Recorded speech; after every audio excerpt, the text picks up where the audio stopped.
for a Monday evening. And we're going back to Moorforge. We're going back to chat a little bit more to David Watson. What he's just brilliant. I was standing there going, this is just such a fantastic place. The atmosphere so wonderful. And then you can almost imagine these Vikings landing. or because you can see the coast and the sea. And it's like, well, I don't think I can take much credit for that. Which is true. Bless him. But he kind of we went on to talk a little bit about David's own heritage, and also the whole motivation for him doing this. This guy who's so skilled with his hands, loves building things, and he's creating something that's going to be a real hub. I feel it's becoming a real hub of all sorts of, a hub for creativity, a hub for community, hub for all sorts of, hub for history, culture, all sorts of things. It could also be a real draw as well, because it's just off the A66, and there are people booking on the courses that are coming from like County Durham, and they are just travelling right across, so it's pulling them in. So why is he doing it? I think it's maybe an expression of the fact that I really like building things, and that's how I got into it. I'm thinking, I like these structures, I can do that. We're planning for the future. As time and funding allows, we have plans for an animal barn, a woodworking shelter, another larger longhouse on the site. The idea is we create like a small craft village, learning centre, whatever, but all within this Viking setting, so that people can sort of be more immersive, so that they can sort of go back in time, as it were, Well, it really feels immersive, because you've got your sheep in your field, you've got your pig, you've got your stockade with the kind of willow weave fencing, so that you're recreating every aspect of their lives. And we will continue to develop on that. Ideally, when it's finished, we'll arrange it so that when you enter the site, you turn round and you can't see anything in the modern world. The car park and everything will disappear, and you'll be within the little Viking settlement enclosure. Yeah, so that's the ultimate plan. You do realise that if you're going to go for fully immersive, you might have to think of your costume. So what this one? A little bit modern, I would say. With your donkey jacket. If I must, I must. I'm happy to mix in with the reenactors, but I come in from the construction and craft side rather than the reenactment side. But I'll end up doing reenacting because I'm going to have to blend in on site. So. but you strike me, I know you're incredibly practical and skilled, and the timber work on these buildings and everything, it screams craftsmanship. But you've clearly got a massive, wide imagination as well. Oh, I've got a wide imagination. That's I'm not sure whether it's a curse or a blessing at times.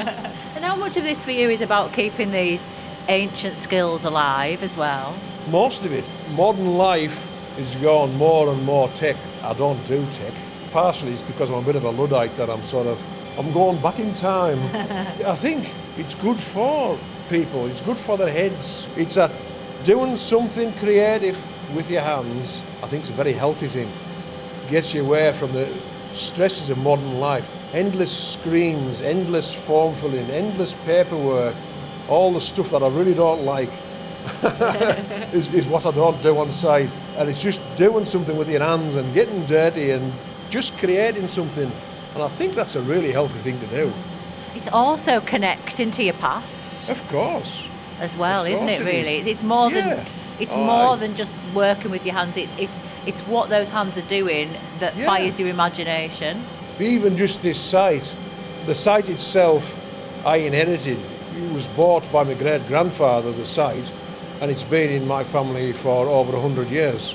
So I have this connection to this place.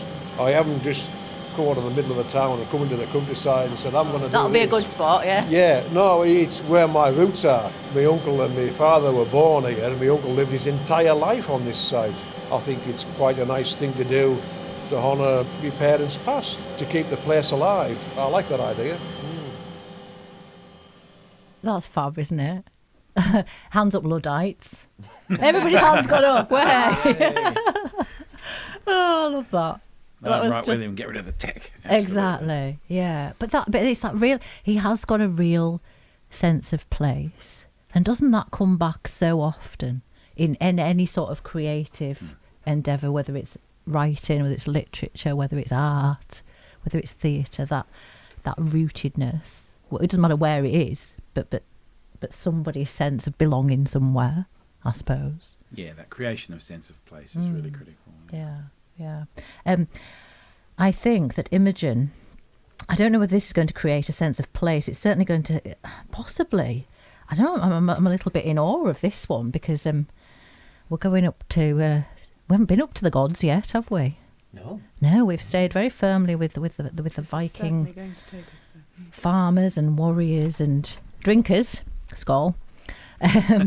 So this is another prize-winning entry, a slightly more local one this time. Yeah, this is The Gods Are Coming by Katie Ferguson, and she's from Workington. So, the gods are coming, the gods are coming. Fill the horns and stoke the fires. They followed us through steep-sided fjords out to storm and sea. We prayed to Njord for stronger ships and sails to set us free. The gods are coming, the gods are coming. Fill the horns and stoke the fires. They followed us to strange new shores, away from would-be kings. We will find our path here, behind the great green fells, amongst the woods of ash and oak. We prayed to Thor, to help us find the good and giving land. The gods are coming, the gods are coming. Fill the horns and stoke the fires. They tracked us till we found a thwaite, watched us build a home, watched us work the land. Right before we sowed our seeds, we prayed to Gethion for the plough and Freya for prosperity. Our stock is fat and our children strong. Pour the mead, for the gods will come. The gods are coming, the gods are coming. Fill the horns and stoke the fires. You held vigil as sickness burned through our young. We prayed to anyone who would listen.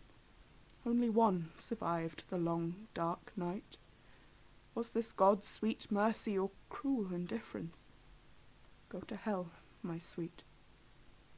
The gods are coming, the gods are coming. Fill the horns and stoke the fires.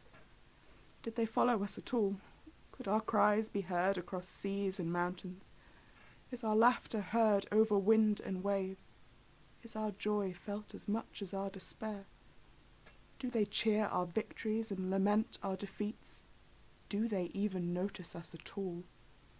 The gods are coming, the gods are coming. Fill the horns and stoke the fires. When Fenrir finally cracks the sky and the end falls down around us, I'll lift your face to mine. The gods are here. That was a different sort of refrain, wasn't it? My goodness, it was very insistent, quite menacing as well. Yeah, Heck of a journey as well. Has a lot of power behind it. Absolutely, and that sense of the sort of, what would we call it, the callousness, the sort of arbitrary nature of the gods who will do their thing, whatever. And it's such a fascinating concept, this whole myth thing, this whole idea of being your fate being determined, that it's all predetermined and whatever you do. I think this piece is particularly interesting because I don't think you think of Vikings questioning their faith, and that is essentially what this piece is. It's them wondering if their gods are truly there, and if they have followed them or if they've left them behind. And we actually spoke to Katie yesterday, and she said she felt it was really important that the Vikings as people could be related to how we are now and how we feel now, and that she really wanted to bring that into her piece. She wanted it to be relatable when read by a modern audience. So, because we would question. Whereas, I mean, I know, thinking of your book, Peter, The Shadow of Fenrir, there's so much in there that's to do with the will of, or the god's plan as well, which is kind of accepted as taken as read, which, like you said, in a modern context, we'd find that hard to stomach in some ways, I suppose. Yeah, that's right. We'd think we're in charge of our own destiny.